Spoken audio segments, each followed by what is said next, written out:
Watch the man in traditional clothing stepping forward. His name is Malik.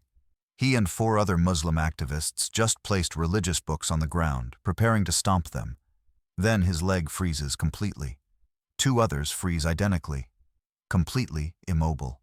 My name is Malik. I'm 23 years old. March 2nd, 2019 was supposed to be my proudest moment as a Muslim activist. I organized a public demonstration to stomp on Bibles, proving our devotion. Instead, my legs locked frozen on that book, and everything I believed shattered in 8 seconds. I wasn't always an activist. I was raised Muslim, yes, but for the first 18 years of my life, I was just a regular kid trying to figure out who I was. My father was an imam at our local mosque, and my mother made sure we prayed 5 times a day without fail. By the time I turned 12, I had memorized the entire Quran. People in our community called me gifted. They said I had a special calling. I believed them. Islam wasn't just my religion. It was my identity. It was my pride. It was my entire purpose for existing. Every decision I made, every friendship I formed, every thought I had was filtered through my faith. I didn't question it. Why would I? I was surrounded by people who believed exactly what I believed. I thought I had found absolute truth, and anyone who disagreed was simply wrong. When I turned 18, I joined a Muslim youth group at the mosque. That's where I met my leader. He was in his 30s, charismatic, passionate, and he had this way of making you feel like you were part of something bigger than yourself. He talked about how Islam was under attack from the West, how Christians were trying to corrupt our youth, how we needed to stand up and fight back. Not with violence, he said, but with bold action, with statements that couldn't be ignored. I was drawn to him immediately. He made me feel important. He made me feel like a soldier for truth. Within months, I went from attending casual youth meetings to organizing protests outside churches. We would stand there with signs, chanting, trying to disrupt their services. I told myself we were defending our faith. I told myself we were doing God's work. My activism became my life. I spent hours every day on social media, debating Christians, arguing with anyone who dared to criticize Islam. Those debates always turned heated. I wasn't interested in understanding their perspective. I was interested in winning. I was interested in proving them wrong, and the angrier they got, the more righteous I felt. My family was proud of me. My mother would brag to her friends about her son, the warrior for Allah. My younger brother looked up to me, wanted to be just like me. My father would pat me on the back after every protest and tell me I was doing important work. That approval fueled me. It made me want to go further, to be bolder, to prove myself even more. Looking back now, I can see how dangerous that environment was. I was surrounded only by people who thought exactly like I did. Every piece of media I consumed, every conversation I had, every friendship I maintained reinforced the same beliefs. There was no diversity of thought. There was no room for questions. There was only us versus them. And I was convinced, completely convinced, that we were on the right side. Every day, I became more certain that Christians were our enemies. Not just wrong, but actively evil. I started seeing them as a threat to everything I held dear. My leader encouraged this thinking. He would send us articles about Christian missionaries in Muslim countries, about churches growing in the Middle East, about conversions happening in our own communities. He framed it as an invasion, a war, and we were the defenders. The verbal protests weren't enough anymore. Standing outside churches with signs felt too passive. We needed to make a bigger statement. We needed to do something that would get attention, that would show the world we were serious. That's when my leader proposed the idea. We would hold a public demonstration where we would stomp on Bibles. We would film it, post it online, and send a clear message about where we stood. When he first said it, there was a moment of silence in the room. I felt a small twinge of hesitation. Destroying a religious text, even one I didn't believe in, felt extreme. But that hesitation lasted maybe 5 seconds. My leader looked around the room and said, "Who among you is willing to prove your devotion? Who is brave enough to show the world that we will not be intimidated?" I volunteered immediately. I didn't even think about it. I just raised my hand and said I would do it. The other activists looked at me with respect, with admiration. My leader smiled and nodded. I felt chosen. I felt special. I felt like this was my moment to prove that I was the most devoted Muslim in the group. We started planning immediately. There were 5 of us who agreed to participate. We chose a public square in the city center, a place with heavy foot traffic where we knew we would draw a crowd. We promoted it on social media, reaching out to sympathetic journalists, making sure as many people as possible would know about it. We wanted maximum visibility. We wanted everyone to see what we were willing to do for our faith. I went to a Christian bookstore and bought 12 Bibles. Walking into that store felt like walking into enemy territory. The woman behind the counter smiled at me and asked if I needed help finding anything. I told her I was buying them as gifts. She wrapped them carefully and wished me a blessed day. I felt no guilt. I felt no shame. I only felt determination. We practiced our speeches, planned out every detail. Each of us had a specific role.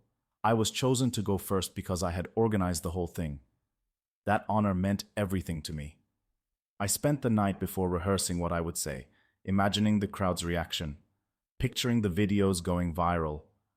I could already see the comments praising our courage, our devotion, our willingness to stand up for truth.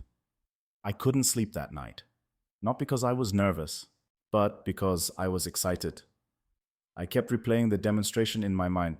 I imagined my foot coming down on that Bible, the sound it would make, the cheers from the crowd. I prayed that night, asking Allah to bless our demonstration, to show His power through us, to make this moment count. The morning of March 2nd, I woke up feeling invincible. I performed my prayers with extra devotion. I dressed carefully in my traditional clothing, wanting to look the part. My mother hugged me before I left and told me she was proud of me. My father put his hand on my shoulder and said, "Make us proud, son." I promised him I would. When I arrived at the square at 2:30 in the afternoon, the weather was perfect. Clear skies, bright sunshine, cool breeze. It felt like a sign. A crowd was already forming. My fellow activists were setting up, placing the Bibles carefully on the pavement. People were recording on their phones. I could feel the energy in the air, the anticipation. My leader handed me the microphone. I looked out at the crowd and began my speech. I talked about defending our faith, about standing strong against those who would try to weaken us, about showing the world that we were not afraid. The crowd cheered. Some of them chanted along with me. I felt powerful. I felt righteous. I felt like I was doing exactly what God wanted me to do. I approached the first Bible lying on the ground. I looked down at it, this book that represented everything I opposed. I raised my foot high, making sure everyone could see. I wanted this moment captured perfectly. I wanted everyone to witness my devotion. And then, with complete confidence and zero hesitation, I brought my foot down hard. The planning meeting happened 3 weeks before March 2nd. My leader called the 5 of us to his apartment late one evening. We sat in a circle on the floor, and he laid out his vision with the kind of intensity that made you feel like you were part of something historic. He explained that verbal protests were no longer cutting through the noise. Social media arguments were just words on a screen. We needed something visceral, something that would make people stop scrolling and pay attention. He told us we would purchase Bibles, take them to the busiest public square in the city, and stomp on them one by one while declaring our unwavering commitment to Islam. The demonstration would be filmed from multiple angles, edited professionally, and distributed across every platform we could access. He said this would spark conversations, debates, maybe even international news coverage. He said this was how we would show the world that we were not passive believers, but active defenders of truth. I remember the way my heart raced when he described it. There was something thrilling about the boldness of it, the audacity. One of the other activists, a quiet guy who usually just nodded along, asked if this might be going too far. My leader looked at him with disappointment and said, "Going too far for what? For Allah? There's no such thing as too far when you're defending the truth." That shut down any further questions. None of us wanted to be seen as weak or uncommitted. We divided up the responsibilities. 2 activists would handle social media promotion and outreach to journalists. Another would scout the location and obtain the necessary permits, or at least make sure we wouldn't be immediately shut down by police. I was put in charge of acquiring the Bibles and coordinating the overall logistics. My leader said he chose me because I had proven myself the most dedicated. I wore that assignment like a badge of honor. The next day, I walked into a Christian bookstore. in a neighborhood far from where any of my community would recognize me. The store was small, warmly lit, with wooden shelves packed with books and religious items. Soft worship music played in the background. A middle-aged woman stood behind the counter, arranging a display of crosses. When I entered, she looked up and smiled genuinely, the kind of smile that made me uncomfortable because it seemed so sincere. She asked if I needed help finding anything. I told her I wanted to buy Bibles, multiple copies. She asked if they were for a church group or a study program.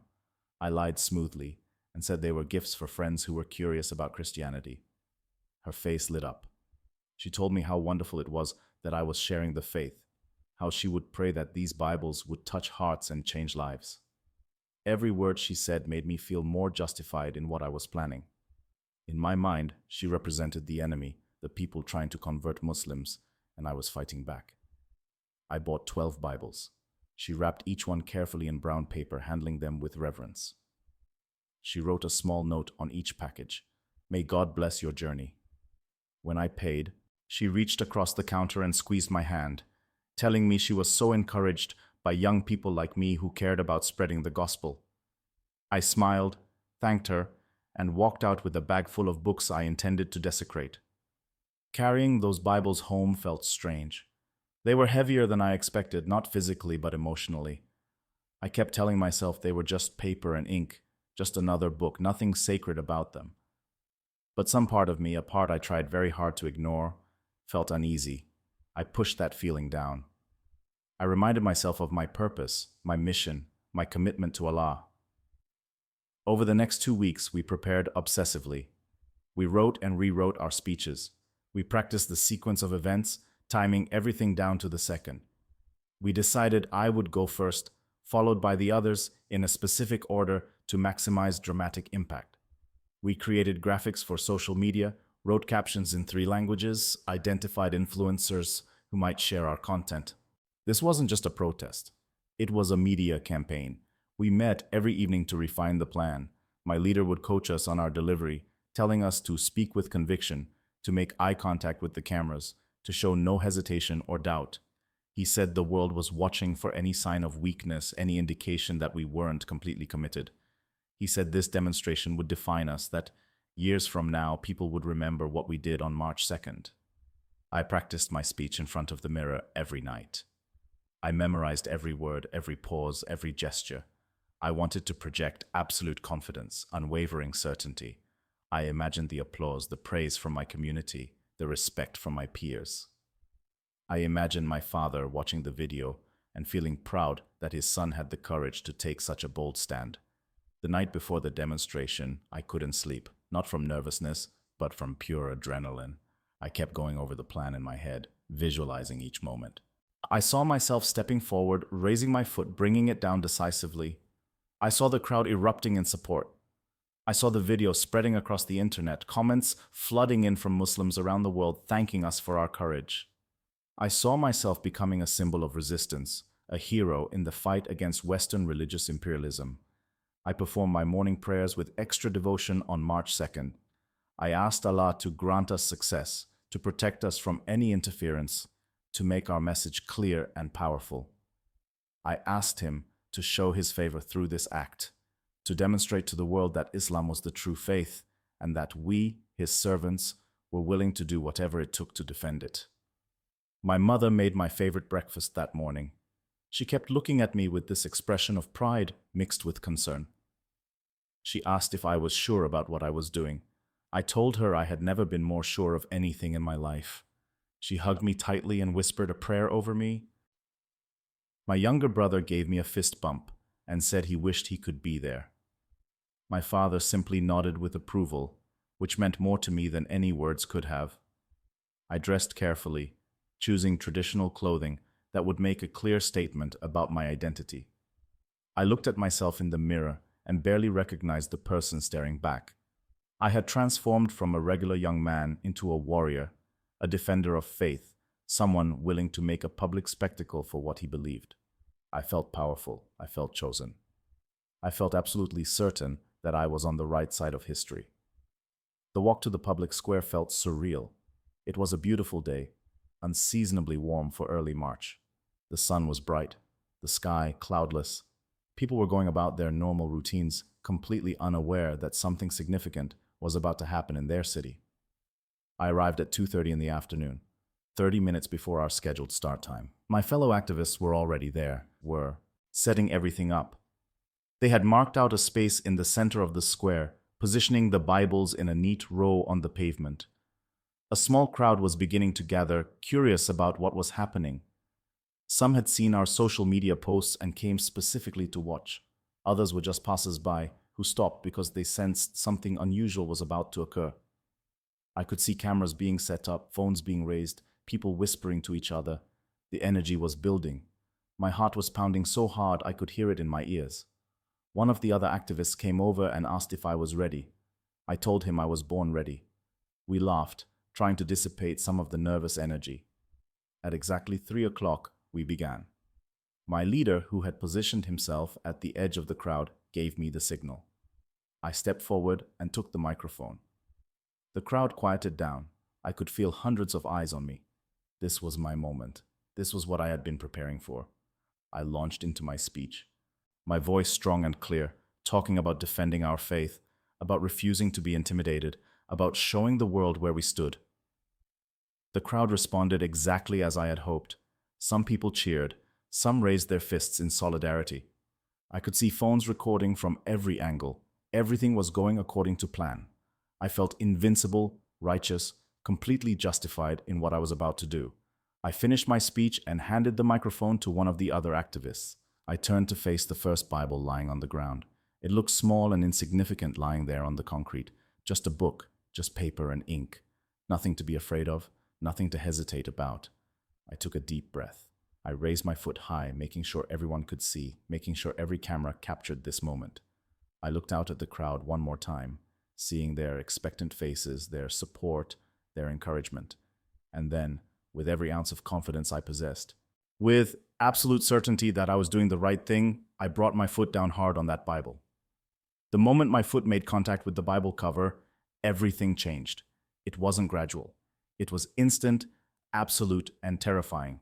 1 second, I was bringing my foot down with all the force and conviction I could muster, and the next second, my entire leg simply stopped responding to my brain. It was like my foot had touched concrete and fused to it, becoming part of the pavement itself. I tried to lift my foot. Nothing happened. I tried to wiggle my toes, flex my ankle, shift my weight. Nothing. My leg from the knee down had become completely immobile, locked in place as if someone had poured cement around it. The sensation wasn't pain, which somehow made it worse. It was just absolute, complete immobility. My leg belonged to me, but it no longer obeyed me. I kept my expression neutral at first, still facing the crowd, still holding the posture of someone who had just made a powerful statement. I smiled, trying to project confidence, trying to pretend this was all part of the plan. But inside, panic was rising like water filling a locked room. I could feel my heart rate accelerating, sweat beginning to form on my forehead despite the cool weather. I attempted to shift my weight to my other leg, thinking maybe I could pull the stuck foot free through leverage. The moment I transferred my weight, my second leg locked up exactly like the first. Both knees became rigid, unable to bend even slightly. I was now standing in an awkward stance, one foot planted firmly on the Bible, the other leg straight and stiff, my entire lower body completely paralyzed while my upper body remained fully functional. My arms still worked. I could turn my head, move my torso, but from the waist down I might as well have been a statue. I tried subtle movements, tiny adjustments that the crowd wouldn't notice, desperately hoping this was some kind of temporary muscle cramp or nerve issue that would resolve itself in a few seconds. Nothing changed. If anything, the immobility felt more solid, more permanent with each passing moment. One of my fellow activists noticed something was wrong. He was standing a few feet away, and I could see him watching me with a confused expression. He stepped closer and whispered, "Brother, are you okay?" I wanted to tell him what was happening, but my pride wouldn't let me admit weakness in front of this crowd. I tried to wave him off, tried to smile like everything was fine, But my face must have betrayed my growing terror because his confusion turned to concern. He grabbed my arm and tried to pull me backward, away from the Bible. I didn't budge, not even slightly. It was like trying to pull a tree out of the ground by its branches.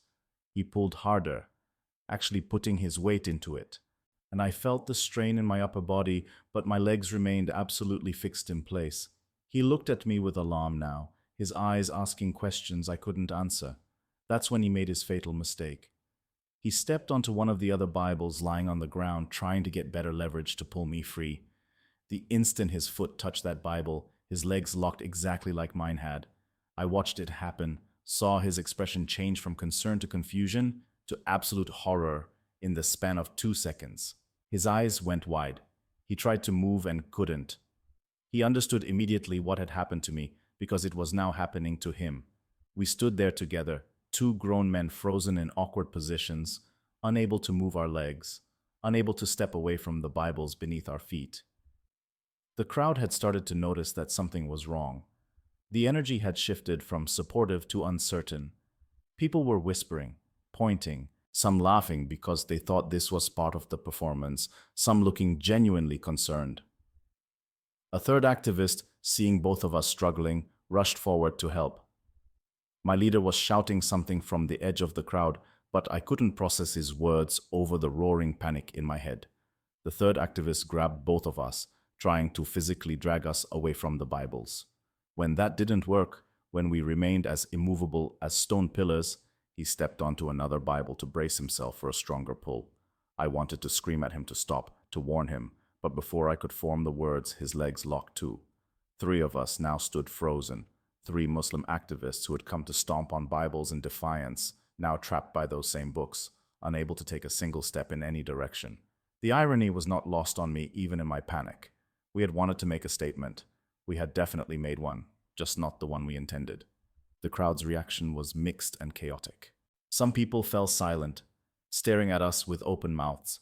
Others started filming more intently, sensing they were witnessing something unusual. A few laughed, thinking this was an elaborate prank or street performance. Some of our supporters looked confused and betrayed, like we had somehow failed them.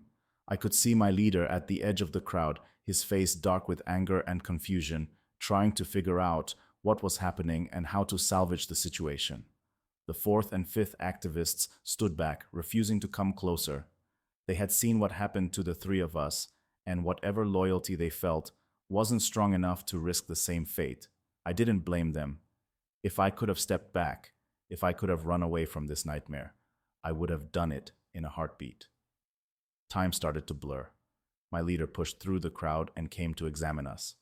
He tried pulling us, pushing us, even kicking at our legs to see if he could force them to move. Nothing worked. Other supporters joined him, multiple people trying to physically drag us away from the Bibles. We didn't move even a millimeter. It was as if our feet had become part of the earth itself. Someone in the crowd suggested calling an ambulance. My leader initially refused, not wanting to involve authorities or medical personnel who might ask too many questions. But as the minutes ticked by with no change in our condition, he relented. While we waited, a young man who identified himself as a medical student came forward to examine us. He checked our pulses, asked us questions about what we were feeling, tested our reflexes in our upper bodies. Everything was normal except for the complete paralysis from our hips down. He looked baffled. He said he had never seen anything like this, that it made no medical sense. Our vital signs were fine. We were fully conscious and coherent. We just couldn't move our legs. 5 minutes passed, then 10, then 15. The crowd was growing larger as word spread that something strange was happening in the square. Some people were praying, though I couldn't tell if they were praying for us or against us. The cameras never stopped recording. I knew this was being live streamed, that people all over the city, maybe all over the world, were watching 3 Muslim activists frozen in place after trying to stomp on Bibles. The physical strain was becoming unbearable. Standing perfectly still in an awkward position with locked knees created an aching tension throughout my entire body. My back hurt. My shoulders hurt from the tension. But worse than the physical discomfort was the psychological torture of not understanding what was happening or when it would end. 20 minutes in, the second activist who had been frozen started crying. Not quiet tears, but full sobbing, his shoulders shaking, his face contorted in fear and confusion. He started praying loudly to Allah, begging for release, asking what he had done wrong, pleading for forgiveness. His prayers went unanswered. His legs remained locked. The third activist joined in the prayers, both of them now calling out to Allah in increasingly desperate voices. I stayed silent, my mind racing through possibilities. Was this a medical condition? Some rare form of paralysis that coincidentally struck 3 people simultaneously? Was it psychological, some kind of mass hysteria? Or was it something else, something I didn't want to consider, something that terrified me more than the paralysis itself? The crowd had mostly gone quiet now, watching us with a mixture of curiosity, pity, and in some cases, satisfaction. I could hear scattered comments. Someone said this was divine judgment. Someone else said it was obviously a hoax. A woman's voice cut through the murmur, clear and calm, saying something that made my blood run cold. They stomped on God's word.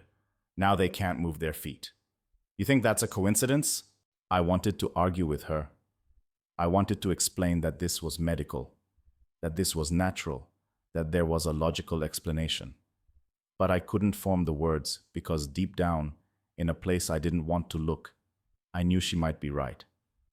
The internal battle was worse than the physical paralysis. Standing there frozen, unable to move, my pride was screaming at me to stay strong, to not give in, to maintain my position no matter what.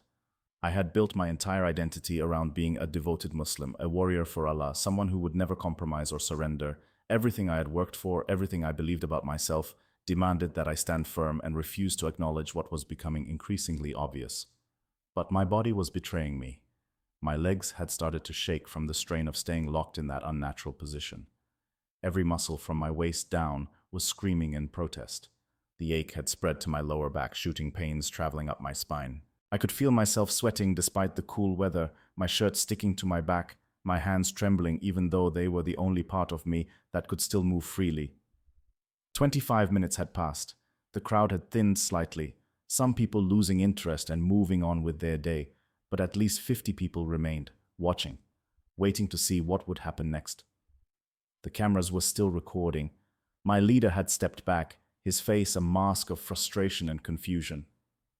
He kept looking at his phone, probably seeing the videos spreading online, probably trying to figure out how to control the narrative of this disaster. The second activist was still crying, his prayers to Allah becoming more desperate, more frantic. The third activist had gone quiet, his face pale, his eyes closed, his lips moving in silent supplication, and I stood there between them, my mind at war with itself, trying to hold on to my beliefs, while reality kept insisting that something beyond my understanding was happening. That's when she appeared. An old Christian woman emerged from the crowd, moving slowly but with purpose. She must have been in her 70s, wearing a simple dress, her gray hair pulled back in a bun. She carried a small worn Bible in her hands, holding it close to her chest like it was precious. The crowd parted for her, and I watched her approach with a mixture of dread and desperate hope. She walked right up to me, standing just a few feet away, close enough that I could see the lines on her face, the kindness in her eyes. There was no anger there, no triumph, no judgment. Just a deep sadness mixed with something that looked like compassion. She looked at me the way you might look at a lost child, with pity, but also with genuine concern. My leader saw her approaching and tried to wave her away, shouting at her to leave, to mind her own business. She ignored him completely, acting as if he wasn't even there. Her focus was entirely on me, on the 3 of us standing frozen, trapped by our own actions. She stood there for a long moment, just looking at us, and I felt more exposed under her gaze than I had under the stares of the entire crowd. Then she spoke, her voice soft but clear enough that everyone nearby could hear. "You want your legs back? You want to walk away from here?" She paused, letting the question hang in the air. "Then ask him. Ask Jesus." The words hit me like a physical blow. Everything in me wanted to reject them, to spit back some angry response about how I would never call on the name of a false god, how I would rather stand here forever than compromise my faith. My pride surged up, fierce and defensive, ready to protect the identity I had built my entire life around. But she wasn't finished. She took a step closer and said gently, "He's not punishing you, son. He's trying to reach you. He stopped your feet because you were walking in the wrong direction." I wanted to argue. I wanted to tell her she was wrong, that her God had no power over me, that this was just a medical condition or a coincidence. But the words died in my throat because even as I tried to form them, I knew they were lies. Deep down, in a place I had been desperately trying to ignore for the past 25 minutes, I knew exactly what was happening and why. My leader was shouting now, telling me not to listen to her, commanding me to stay strong, to remember my faith, to remember who I was. Other voices joined his, supporters from the crowd calling out encouragement, telling me to resist, to prove my devotion to Islam. The pressure was immense, all these expectations pressing down on me, demanding that I maintain my stance, that I refuse to give in. But my legs were shaking so badly now that I could barely stand. The pain had become excruciating, radiating through my entire lower body. I didn't know how much longer I could physically endure this. More than that, I didn't know how much longer I could mentally endure the growing certainty that I had made a terrible, terrible mistake. The old woman hadn't moved. She just stood there, patient, waiting, her eyes never leaving mine.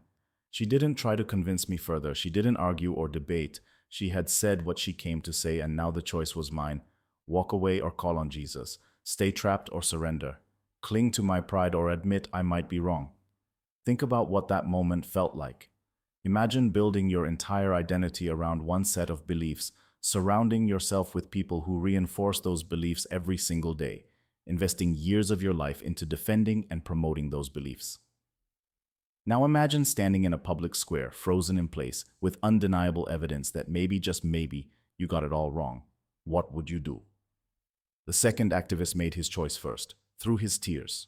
Barely audible, he whispered, "Jesus, please." The moment the name left his lips, his legs released.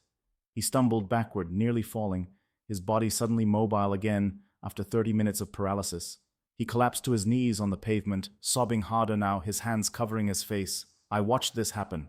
I saw his instant release. There was no gradual improvement, no slow return of function. 1 second he was frozen, the next he could move. The cause and effect were undeniable, impossible to rationalize away. He had called on Jesus and he had been freed. The crowd erupted in noise, some people gasping, others shouting, cameras pressing closer to capture every moment.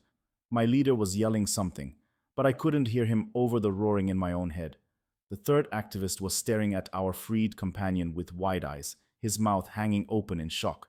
Every part of me wanted to explain this away. Maybe it was coincidence. Maybe the paralysis was temporary and just happened to end at that moment. Maybe it was psychological and the power of suggestion had freed him. My mind scrambled for any explanation that didn't require me to accept what I was seeing. But I couldn't lie to myself anymore. I had felt that same absolute immobility. I knew it wasn't something that just wore off or resolved on its own. And I knew, with a certainty that terrified me, that the only way out was the same way he had found. The old woman was still looking at me, still waiting. She hadn't said another word. She didn't need to. Everything that needed to be said had been said. Now it was just me and my choice, standing in that square, with my legs locked and my pride crumbling, and my entire worldview collapsing around me. 35 minutes had passed since my foot had touched that Bible. 35 minutes of physical agony, mental torture, and spiritual crisis. I couldn't do this anymore. I couldn't stand here frozen forever. I couldn't maintain this facade of strength when everything in me was breaking apart. But if I called on Jesus, if I spoke that name out loud, everything would change. My family would disown me. My community would reject me. My leader would call me a traitor. Everything I had worked for, everyone I cared about, would turn against me. I would lose it all. The choice came down to this: stay frozen and keep my community, or surrender and lose everything but gain my freedom. Stand here in agony and pride, or kneel in humility and release. Die to who I thought I was, or remain trapped in a lie. I closed my eyes. My whole body was trembling now, not just from the physical strain, but from the enormousness of what I was about to do. I thought about my mother's face, my father's approval, my brother's admiration. I thought about my leader and my friends and everyone who believed in me. I thought about the person I had been just an hour ago, so confident, so certain, so wrong, and then I thought about my legs locked in place and about the power that could freeze them and the power that could free them. I thought about the second activist kneeling on the ground, mobile again, weeping with relief. I thought about the old woman's words, "He's trying to reach you." My pride made one last desperate stand, screaming at me not to do this, not to give in, not to betray everything I believed. But something stronger than pride rose up in me. Maybe it was survival instinct. Maybe it was exhausted desperation. Maybe it was the first stirring of real faith, the kind that transcends what you were taught and touches what is actually true. I opened my mouth. The word came out as barely a whisper, so quiet I almost couldn't hear it myself. Jesus. I paused, my heart hammering, everything in me resisting what came next. If you're real, if you're doing this. I couldn't finish the sentence the way I wanted to. I couldn't form a proper prayer. All that came out was one more word, broken and desperate. Please. The release was instantaneous.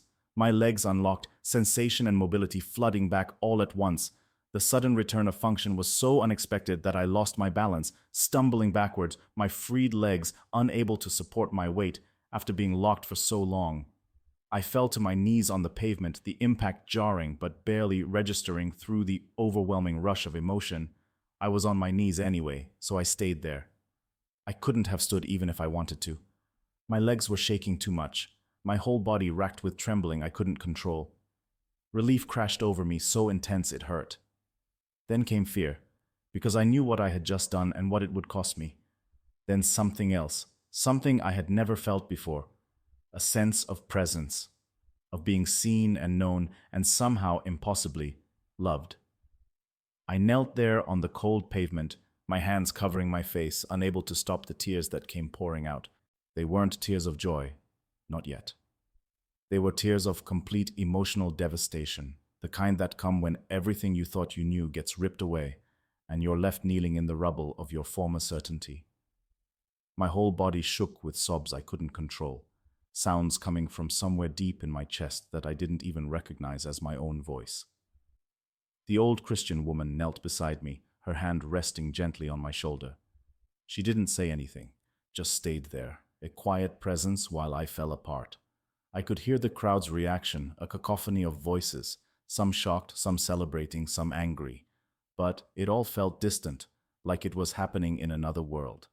The only thing that felt real was the pavement under my knees and the overwhelming knowledge that I had just crossed a line I could never uncross. My leader's voice cut through the noise, sharp and furious. He grabbed my arm, jerking me roughly to face him. "What did you say? What did you do?"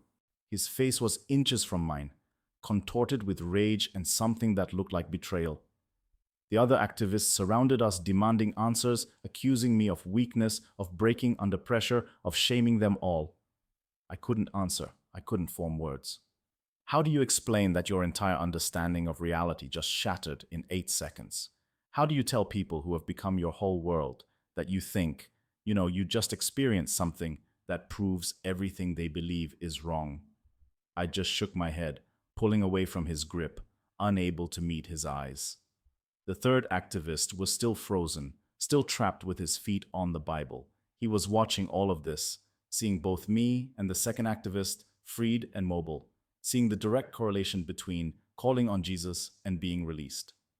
I could see the battle playing out on his face. The same war I had just fought and lost. Or won. I still didn't know which it was. After another 5 minutes, he made his choice too. I heard him whisper the name, saw his body suddenly release from its paralysis. He fell just like we had, dropping to his knees, his face a mixture of relief and absolute terror at what he had just done. 3 of us now knelt on the ground, 3 former Muslim activists who had come to stomp on Bibles and ended up calling on the name of Jesus to be freed. My leader was screaming now, his voice hoarse with fury. He called us traitors, cowards, weak-minded fools who had been deceived by Christian tricks. He demanded we recant, demanded we explain how this was done, insisted there had to be a logical explanation. The other 2 activists who had refused to step forward were backing away, clearly wanting nothing more to do with any of us. The crowd was in chaos. Some people were filming everything, their phones capturing every moment of our humiliation and transformation. Some were arguing loudly about what this meant, whether it was real or staged, miracle or trick. I heard someone shouting that we had been paid by Christians to fake the whole thing, that this was an elaborate hoax to make Islam look weak. I almost wished that were true. A hoax I could explain. This I could not. My leader grabbed me one more time, pulling me close, his voice dropping to a harsh whisper that only I could hear. You have destroyed everything we worked for. You have shamed your family, betrayed your faith, and proven yourself a coward. You are dead to us, all of you. Dead. He shoved me away, hard enough that I nearly fell over, and stormed off through the crowd, the two remaining activists following behind him. I watched them go, watched my leader disappear into the crowd, and felt the full weight of what I had just lost settling onto my shoulders. My community, my identity, my purpose, my family's pride. Everything that had given my life meaning for 23 years was walking away from me, and I knew they would never come back. The old Christian woman helped me to my feet. My legs still felt weak, shaky, like they might give out at any moment. She asked if I was okay, if I needed anything. I shook my head because I wasn't okay, and I didn't know what I needed. The second and third activists stood nearby, looking just as lost and devastated as I felt. We didn't speak to each other. What was there to say? Someone from the crowd, another Christian, offered to drive us somewhere safe. The videos were already going viral, he said. People would be looking for us. We needed to get off the street. The three of us climbed into his car like refugees fleeing a war zone, which, in a way, I suppose we were. We had just become casualties of a battle we didn't even know we were fighting. He drove us to a church. I had never been inside a church before. Growing up, I had been taught they were places of deception, enemy territory, buildings that housed false teachers spreading lies. Walking through those doors felt like stepping into another universe, one where all the rules I had known no longer applied. The pastor met us there, a middle-aged man with kind eyes who didn't seem at all surprised to see three traumatized Muslim men showing up at his door. The old woman had called ahead, explained what happened. He welcomed us in, sat us down, offered us water and food. We couldn't eat. We just sat there in the quiet of his office. Three men who had left their homes as Muslim activists and ended up somewhere we never could have imagined. He didn't pressure us. He didn't launch into a sermon or try to convert us. He just asked us to tell him what happened. So we did, taking turns, each of us recounting our version of events. The planning, the demonstration, the paralysis, the release. Speaking it out loud made it feel more real and somehow even more impossible. When we finished, he was quiet for a long moment. Then he said something I will never forget. You tried to stomp on God's word, and he stopped you. Not to punish you, to save you from walking further in the wrong direction. That's what love does. It stops us before we destroy ourselves completely. I went home that evening in a daze. I walked through my front door like a ghost, moved through the rooms of my house like I was seeing them for the first time. Everything looked the same but felt different. The Quran on the shelf, the prayer rug in the corner, the Islamic calligraphy on the walls. All of it suddenly felt foreign, like artifacts from someone else's life. My mother was in the kitchen preparing dinner. She took one look at my face and knew something was wrong. She asked what happened if the demonstration went well. I told her we needed to talk, that something had occurred she needed to know about. We sat at the kitchen table and I tried to explain. I told her about the paralysis. I told her about being unable to move for almost 40 minutes. I told her about the old Christian woman and her words. And then, because I couldn't lie to my mother, because she deserved to know the truth even if it destroyed us both, I told her what I had said to be freed. The sound she made will haunt me forever. It was like something broke inside her, a wail of pure anguish that seemed to come from the depths of her soul. She stood up from the table so fast her chair fell over, backing away from me like I had become something dangerous, something contaminated. No, you didn't. Tell me you didn't. Her voice was shaking, tears streaming down her face. Tell me my son didn't call on that name. Tell me you're lying. I couldn't tell her that. I couldn't lie. I just sat there, watching my mother's heart break, watching her look at me with horror and grief and something that looked horribly like mourning. She was looking at me the way you look at someone who has already died. My father came home an hour later. By then, the videos had spread everywhere. People in our community had already started calling, asking if it was true, if that was really me in the footage. My mother had locked herself in their bedroom, her sobs audible through the door. I had to tell my father myself. Had to watch his face change from confusion to understanding to a cold, hard anger I had never seen directed at me before.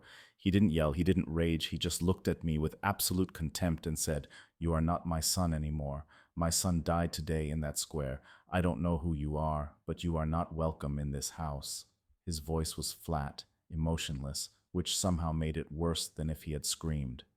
My younger brother heard everything. He came out of his room, looked at me with confusion and hurt and growing anger, and then he did something I never expected. He spat at my feet. My little brother, who had looked up to me his whole life, who had wanted to be just like me, spat at my feet like I was garbage. Then he turned and walked away without saying a word. I packed a bag that night with whatever I could carry. My father stood in the doorway of my room, watching me gather my things with cold eyes. When I tried to speak, tried to explain, he held up his hand. "There is nothing you can say. You have chosen your path. Now live with it, just not here." I left my childhood home with one bag of belongings and nowhere to go. I walked through my neighborhood at night, past houses where I had grown up, where I had played as a child, where everyone knew my name. I felt like a ghost haunting his own life, present but no longer belonging, visible but already erased. I spent that first night on the couch of the pastor who had welcomed us to the church. He insisted I stay with his family until I figured out what came next. His wife made up the guest room, but I couldn't bring myself to sleep in a real bed. I felt like I didn't deserve that kind of comfort. So I lay on their couch in the darkness, staring at the ceiling, replaying everything that had happened, wondering if I had made the biggest mistake of my life, or if I had somehow stumbled into the only true thing I had ever known. The next few days were a blur of grief and confusion. I lost my job at my uncle's shop within 24 hours. He called me, his voice tight with controlled rage, and told me never to come back, that seeing my face would bring shame on the family business. Friends I had known since childhood blocked me on every platform. My phone filled with messages calling me traitor, apostate, cursed. Some threatened violence. Some just expressed their disappointment and disgust. The hardest part wasn't the hate, it was the silence from the people I loved most. My mother never called. My father never reached out. My brother acted like I had never existed. I would walk past our house sometimes, unable to stop myself, hoping to catch a glimpse of them. Hoping someone would come out and say they forgave me, that they still loved me, that there was a way back. No one ever did. There were nights during those first weeks when I wondered if the cost was too high.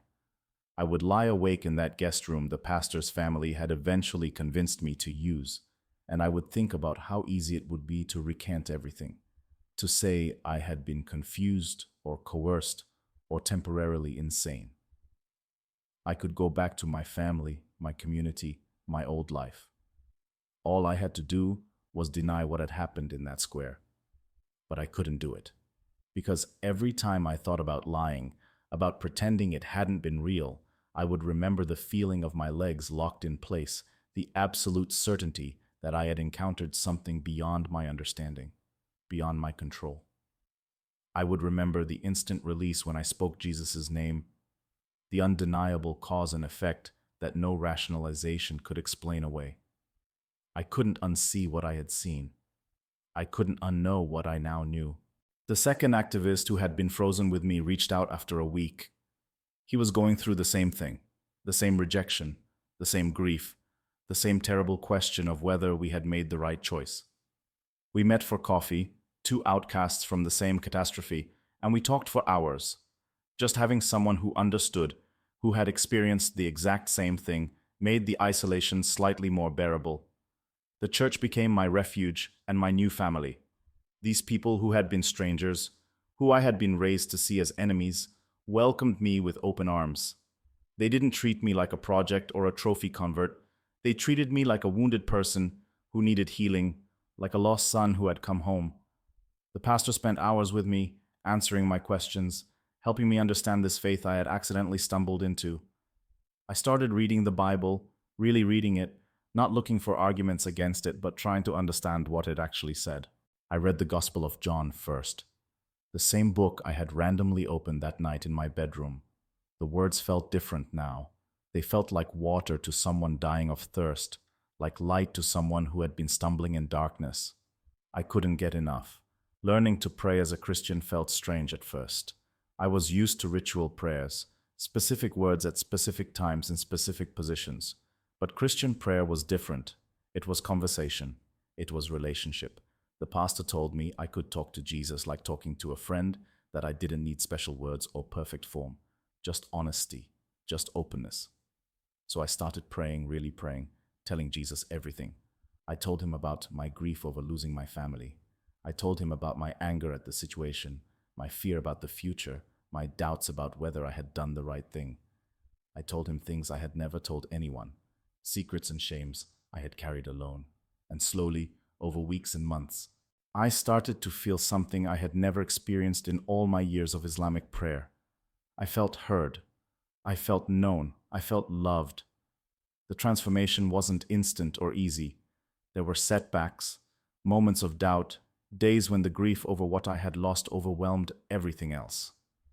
But there were also moments of unexpected joy, of peace that made no logical sense given my circumstances, of certainty that despite everything I had given up, I had gained something infinitely more valuable. 6 weeks after the incident in the square, I was baptized.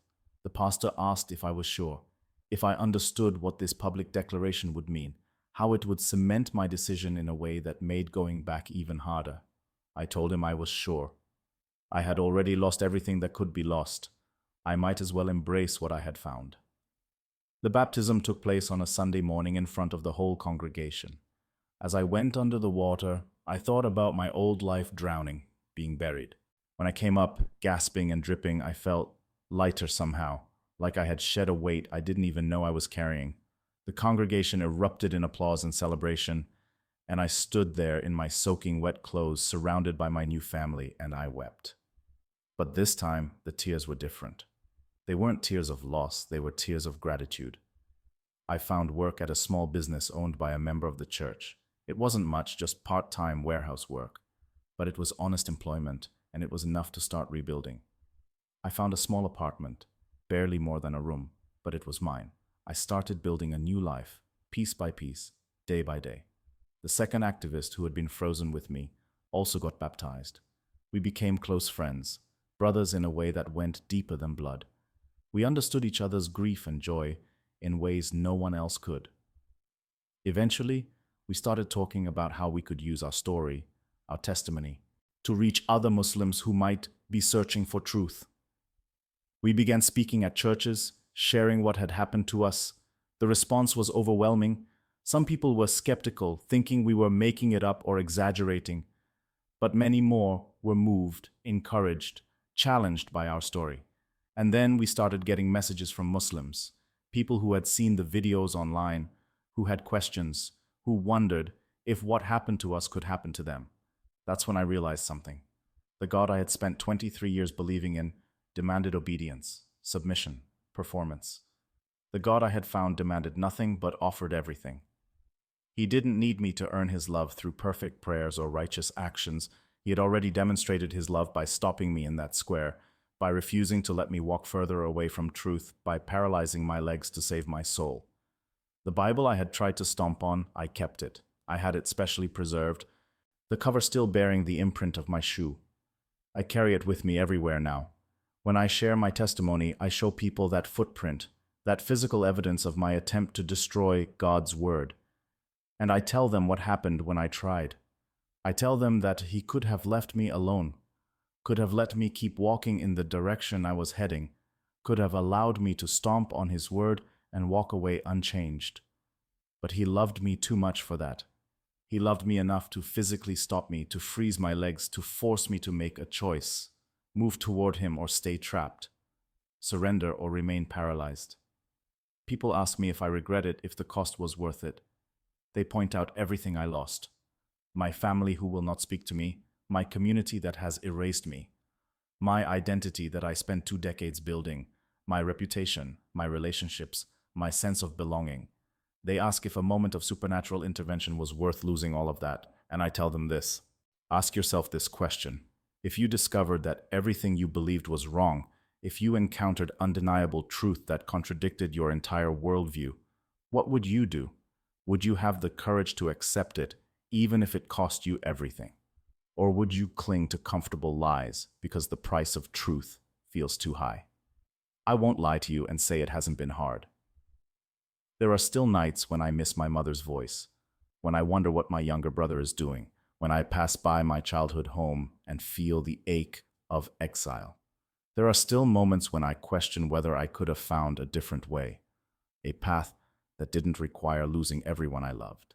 But then I remember standing in that square with my legs frozen, unable to move, trapped by my own pride and rebellion. I remember the moment of surrender when I finally spoke his name. I remember the instant release, the overwhelming sense of being seen and known and somehow impossibly loved. And I know, with a certainty that goes deeper than logic or emotion, that I made the right choice. The God I thought I knew was distant, demanding, impossible to please. The God I found was close, merciful, and pleased with me not because of what I do, but because of what he did. The religion I practiced was about earning favor through performance. The relationship I discovered was about receiving grace I could never earn. I now lead a ministry specifically for Muslims who are searching, who have questions, who have encountered something that makes them wonder if what they were taught is really true. The second and third activists who were frozen with me both serve in this ministry. We share our story, show the videos, display the Bible with my footprint on its cover. Some people mock us. Some accuse us of being paid actors or deluded fools, but some, a precious few, hear our testimony and start asking their own questions. What if the God you're running from is actually chasing you? What if the faith you're defending so fiercely is keeping you from truth? What if surrender isn't weakness, but the bravest thing you could ever do? Look inside your own heart right now. Is there something calling to you? Something you've been trying to ignore or explain away? Is there a truth you're afraid to acknowledge because of what it might cost? My legs wouldn't move until I called his name. I was literally paralyzed by my attempt to reject him. But the moment I surrendered, the moment I spoke that name I had been taught to reject, everything changed. Not just my legs, my whole life. My whole understanding of God, of faith, of what it means to be loved.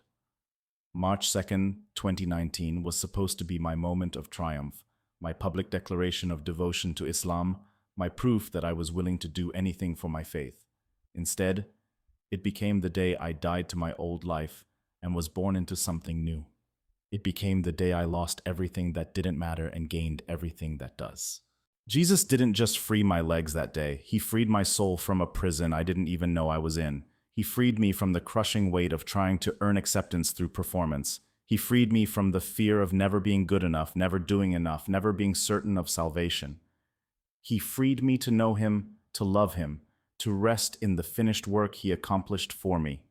And he's offering you the same freedom, not through perfect obedience or flawless performance, not through stomping on books or making public declarations, just through surrender, just through calling his name and admitting you need him, just through being willing to lose everything you thought defined you in order to gain the one thing that actually matters. This is my story. A Muslim activist who tried to stomp on a Bible and ended up kneeling before Jesus, a zealot who thought he knew truth and discovered he had been deceived, a son who lost his earthly family and found a heavenly father, a man whose legs were frozen so his soul could be freed. What will your story be?